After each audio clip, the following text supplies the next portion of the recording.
بسم اللہ الرحمن الرحیم۔ السلام علیکم۔ بچوں کی پیدائش کے بعد میرے لیے گھر کا کام کرنا بہت مشکل ہو گیا تھا، اور پھر ایک اور سانحہ تو یہ ہوا کہ میرا بچہ 3 سال کی عمر میں فوت ہو گیا۔ یہ غم میرے کلیجے کو کھا گیا۔ میں اپنے بچے کا سوچتی تو میرا دل ہلک کو آتا۔ میں کوئی کام نہ کر پاتی۔ میرے گھر میں کوئی اور بھی نہیں تھا۔ میں ساس اور نندوں کے بغیر رہتی تھی۔ گھر میں اکیلی عورت کیا کرے؟ میرے شوہر نے جب میری یہ صورتحال دیکھی، گھر دن بھر بکھرا رہتا، کھانے کا بھی کوئی صحیح انتظام نہ ہو پاتا، کہنے لگے کہ میں کوئی کام والی رکھ لیتا ہوں۔ اب تم بھی ایسا کرو کہ کسی سے کہہ دو تمہیں کوئی اچھی کام والی بتا دیں، اس سے یہ ہوگا کہ تمہارا کام آدھا ہو جائے گا، دل بھی لگا رہے گا۔ میں نے کہا ٹھیک ہے۔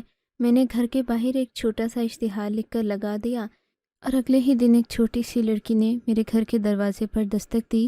اس نے پھٹے پرانے کپڑے پہن رکھے تھے۔ بولی باجی مجھے کام پر کپڑے پہن رکھے تھے بولی باجی مجھے کام پر رکھ لو، میں گھر کے سارے کام کر لیتی ہوں۔ بدلے میں مجھے صرف 3,000 روپے تنخواہ چاہیے۔ میں ایک کام کے 3,000 لیتی ہوں، مگر آپ کے گھر کام کروں گی، کھانا پینا بھی یہیں سے ہو جائے گا، اور کبھی مجھے رہنا ہوا تو یہیں رہ لوں گی۔ باجی میرے ابا بہت غصہ کرتے ہیں، وہ شراب پیتے ہیں، مجھے روز روز گھر جاتے ہوئے ڈر لگتا ہے۔ اگر کبھی گھر میں کوئی مسئلہ ہوا تو میں آپ کے ساتھ رہ لوں گی۔ میں اس کی باتیں سن کر اس پر ترس کھانے لگی۔ کہا کہ ٹھیک ہے، تم جیسا کہو گی ویسا ہی ہوگا۔ 3,000 کی بجائے میں تمہیں 5,000 روپے دوں گی، کیونکہ باقی کام والیاں 8-9,000 روپے مانگتی ہیں۔ میری بات سن کر وہ بچی بہت خوش ہو گئی۔ اس کے کپڑے پھٹے پرانے تھے، اور یہ اس کی غربت کا منہ بولتا ثبوت تھے۔ میرے شوہر کو بھی میں نے بتا دیا کہ میں نے نئی کام والی رکھی ہے، وہ بہت ضرورت مند ہے۔ میرے شوہر نے کہا ٹھیک ہے، مجھے تو کوئی اعتراض نہیں۔ جسے وہ لڑکی جس کا نام سمیہ تھا کام پر آنے لگی۔ آج اس نے اپنا حلیہ قدرے بہتر رکھا ہوا تھا، آنکھوں میں کالا سرما اور کپڑے سفید رنگ کے پہنے ہوئے تھے۔ میں نے کہا سمیہ تم سفید کپڑوں میں گھر کے کام کیسے کرو گی؟ بولی کہ باجی میں بہت مہارت والی ہوں، آپ کو نہیں لگتا کہ میں گھر کے سارے کام چٹکی بجا کر لوں گی؟ وہ ہنستی تو میں بھی ہنس پڑتی، اور پھر اس نے واقعی ایسا ہی کیا۔ پل بھر میں اس نے سارا گھر صاف کر دیا، کہہ لیں کہ چٹکی بجا کر صاف کر دیا، اور کھانا بھی بنانے کے لیے سبزی وغیرہ کاٹنے لگی۔ میں اس کی پھرتی سے بڑی متاثر ہوئی۔ میں اپنے کپڑے وغیرہ سیٹ کرنے لگی۔ میں اپنی الماری میں کپڑے رکھ رہی تھی کہ وہ میرے پاس آ کر کھڑی ہو گئی۔ باجی آپ بہت غمگین لگتی ہو، کیا بات ہے؟ اس نے میری دکھتی رگ پر ہاتھ رکھ دیا۔ میں نے اسے اپنی ساری باتیں بتا دی کہ میرے بچے کی وفات کے بعد میں ایسا ہی محسوس کرتی ہوں جیسے دنیا میرے لیے ختم ہو گئی ہے۔ کہنے لگی میں آپ کی خوشی کا انتظام کر دوں گی، آپ کے ساتھ دن بھر باتیں کروں گی۔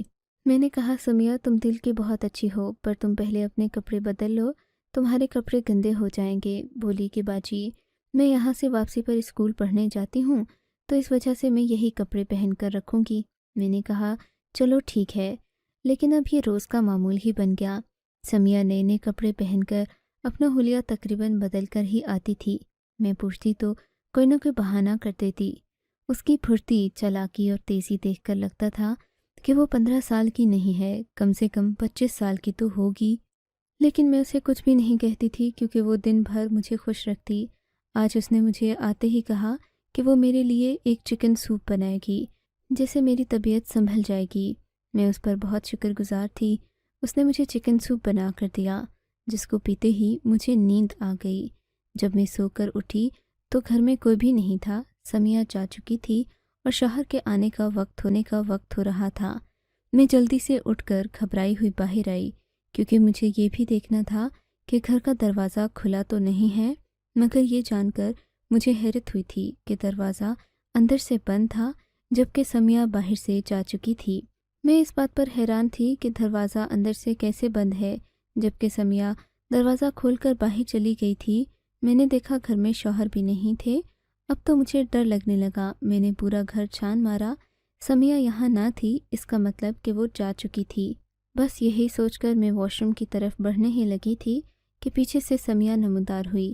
باجی آپ اٹھ گئیں، میں آپ کے اٹھنے ہی کا انتظار کر رہی تھی کہ آپ اٹھیں اور دروازہ بند کریں تو میں گھر جاؤں، مجھے کافی دیر ہو گئی ہے۔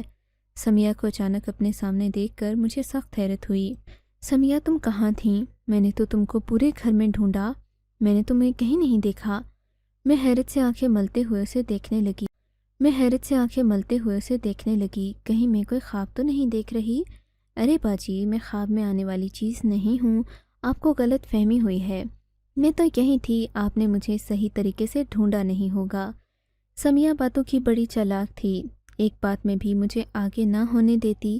میں چپ ہو گئی، ظاہر ہے میں اسے کیا کہہ سکتی تھی، میں نے ہی اسے ٹھیک طرح سے ڈھونڈا نہیں ہوگا۔ وہ کہنے لگی آپ آ کر دروازہ بند کر لے، میں باہر چلی جاتی ہوں، مجھے کافی دیر ہو گئی ہے۔ یوں میں اس کے پیچھے پیچھے آئی، وہ تیزی سے دروازے سے نکلی۔ دروازہ بند کرنے کے لیے جو ہی میں آگے بڑھی، کیلے کے چھلکے سے پھسل کر نیچے زمین بوس ہو گئی۔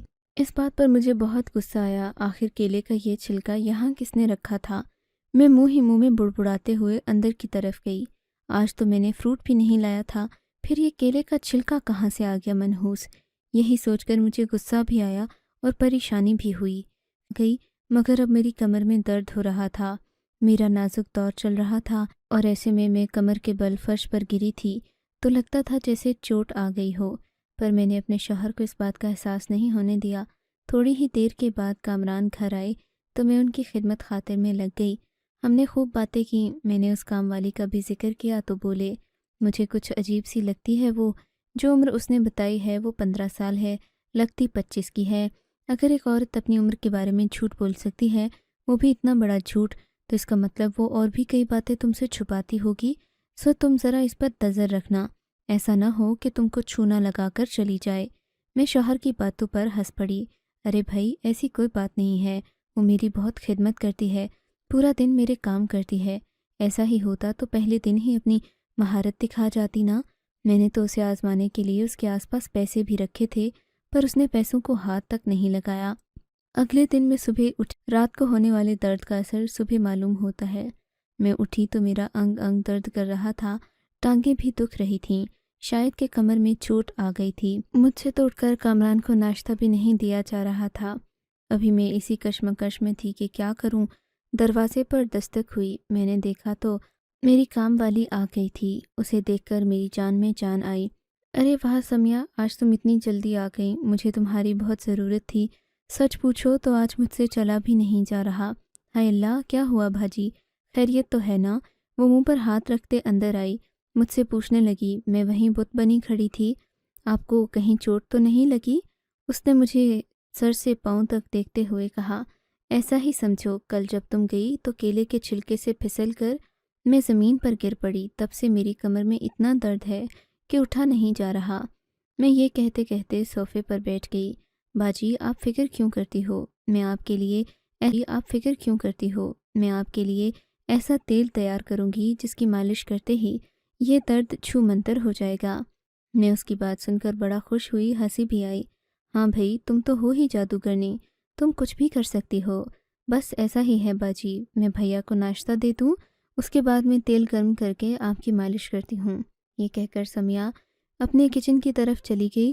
اس نے پل بھر میں ناشتہ تیار کیا، مجھے اور کامران کے سامنے لا کر رکھا۔ سمیہ کی پھرتیوں کے باوجود بھی کامران اس سے زیادہ متاثر نہ ہوتے تھے۔ انہوں نے کچھ نہ کہا اور ناشتہ کر کے آفس چلے گئے۔ کامران کے جانے کے بعد سمیہ نے میرے لیے تیل تیار کیا اور مالش کرنے کے لیے میرے کمرے میں آ گئی، بولی کہ میں آپ کی ایسی مالش کروں گی یہ درد دوبارہ کبھی نہ ہوگا۔ اس نے یہی تیل میرے سر میں بھی ڈالا اور خوب مالش کی، یہاں تک کہ مجھے نیند آ گئی۔ میں سونا تو نہیں چاہتی تھی، مگر پھر بھی میری آنکھ لگ گئی تو حسب معمول شام کا وقت ہو چکا لگا۔ آج تو سمیہ چلی گئی ہوگی، وہ صبح بھی جلدی آئی تھی۔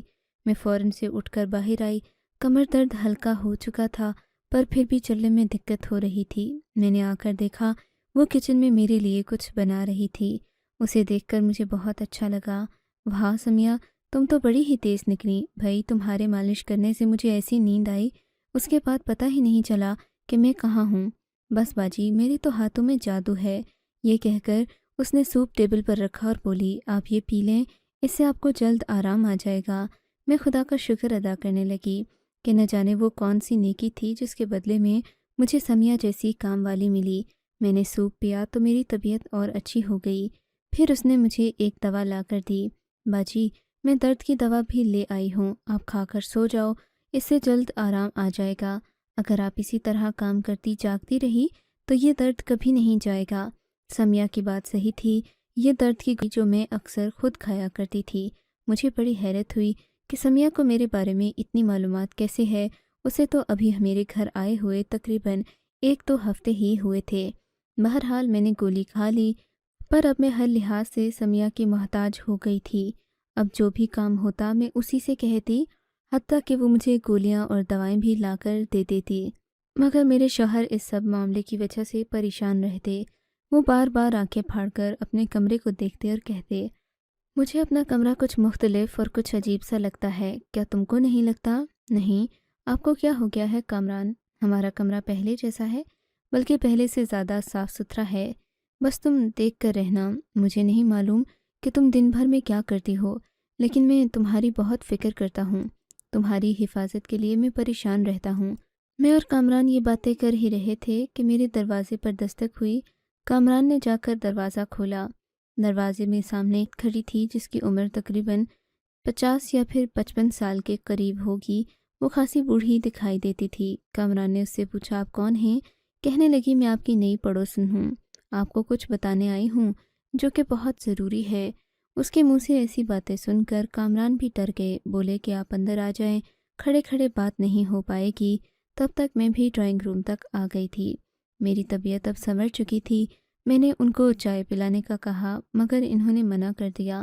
بولیں کہ میں تم لوگوں کے پڑوس میں رہتی ہوں، پر میں روز ایک تماشا دیکھتی ہوں اور چپ رہتی ہوں۔ سوچا کہ آج آ کر تم لوگوں کو اس بارے میں بتا دوں، ورنہ تم لوگوں کو نقصان بھی ہو سکتا ہے۔ ارے ماں جی، آپ کھل کر بتائیں کیا بات ہے؟ کامران نے کہا۔ میں بھی پریشانی سے بوڑھی عورت کو دیکھنے لگی۔ دیکھو بیٹی، مجھے لگتا ہے تم ذہنی طور پر صحیح نہیں ہو۔ کیا مطلب؟ میں نے غصے سے پوچھا۔ کیا مطلب؟ میں نے غصے سے پوچھا۔ میرا بیٹا، غصہ نہیں کرو۔ میں نے تم کو کئی بار نیند میں چلتے دیکھا ہے۔ تم دروازہ کھول کر باہر گلی میں نکل جاتی ہو۔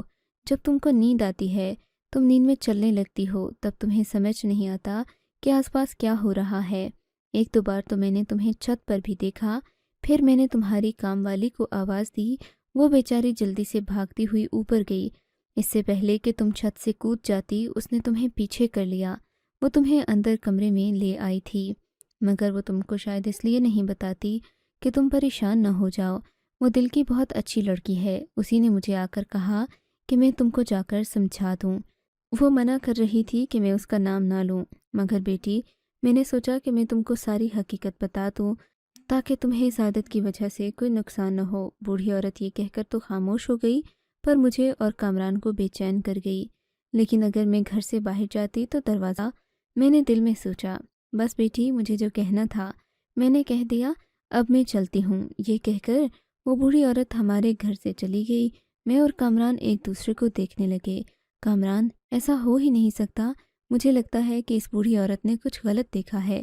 میں تو کبھی نیند میں چلنے کی عادی ہی نہیں تھی۔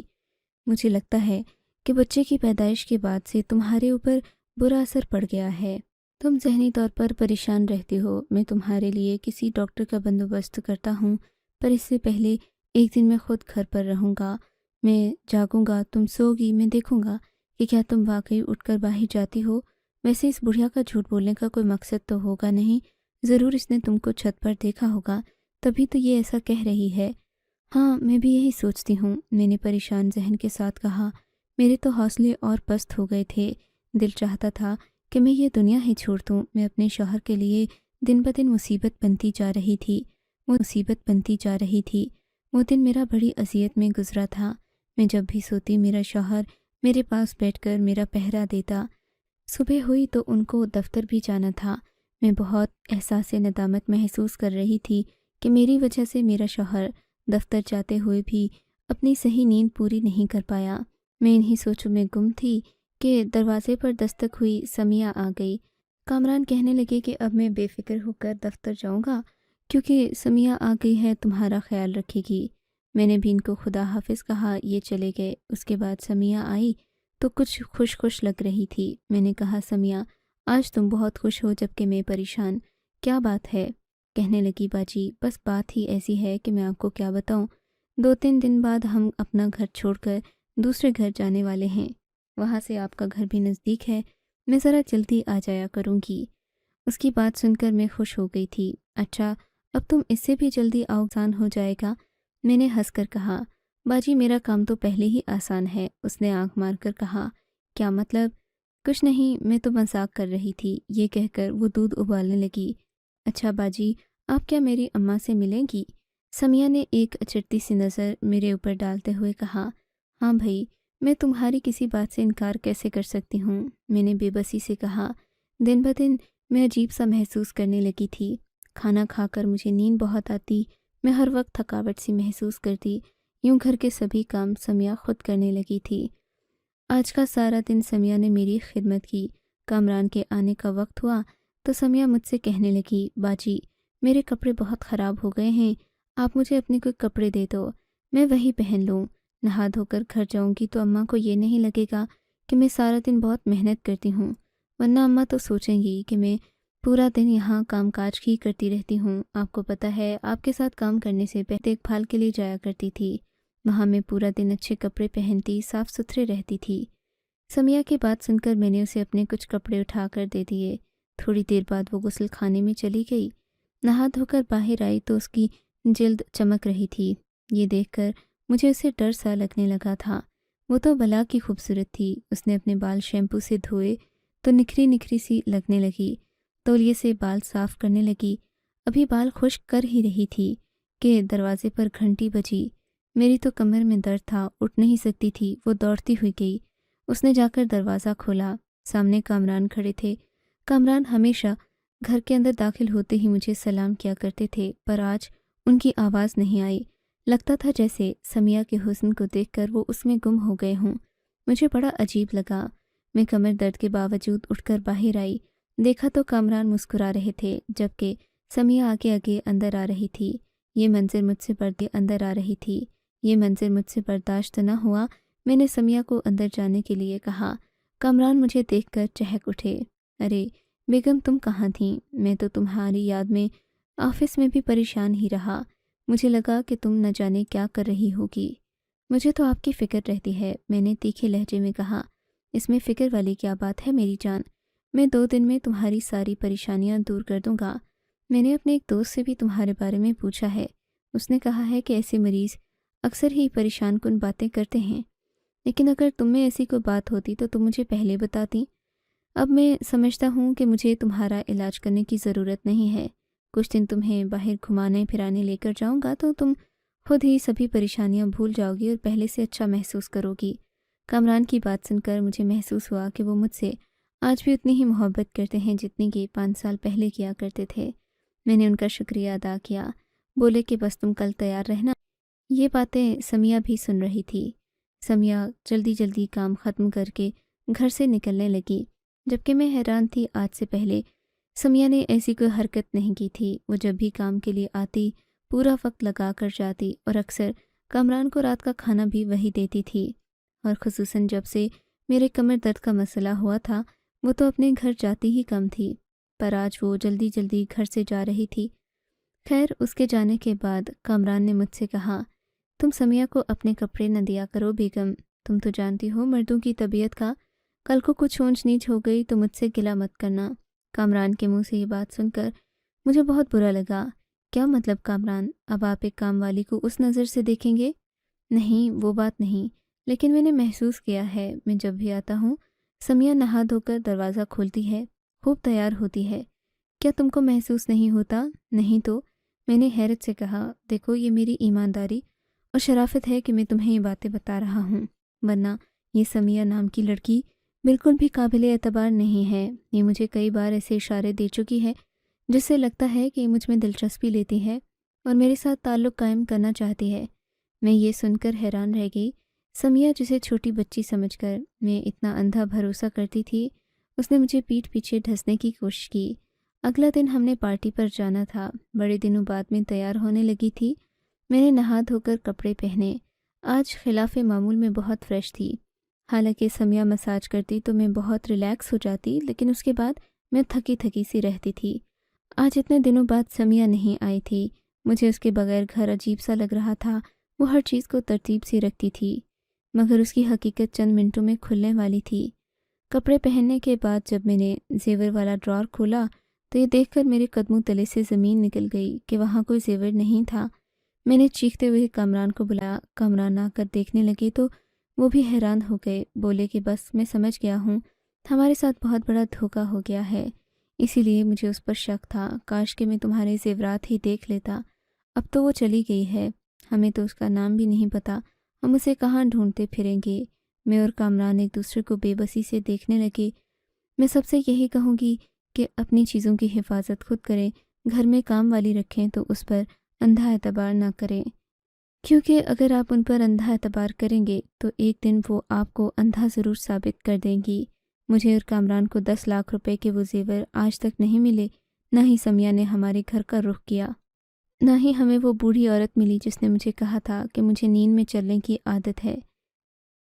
آپ کو اگر یہ کہانی اچھی لگی ہے تو اس ویڈیو کو لائک کیجیے اور اس طرح کی مزید کہانیاں سننے کے لیے ہمارے چینل کو ضرور سبسکرائب کیجیے۔ کہانی سننے کا شکریہ۔ آپ سے ملاقات ہوگی اگلی ویڈیو میں، تب تک کے لیے اللہ حافظ۔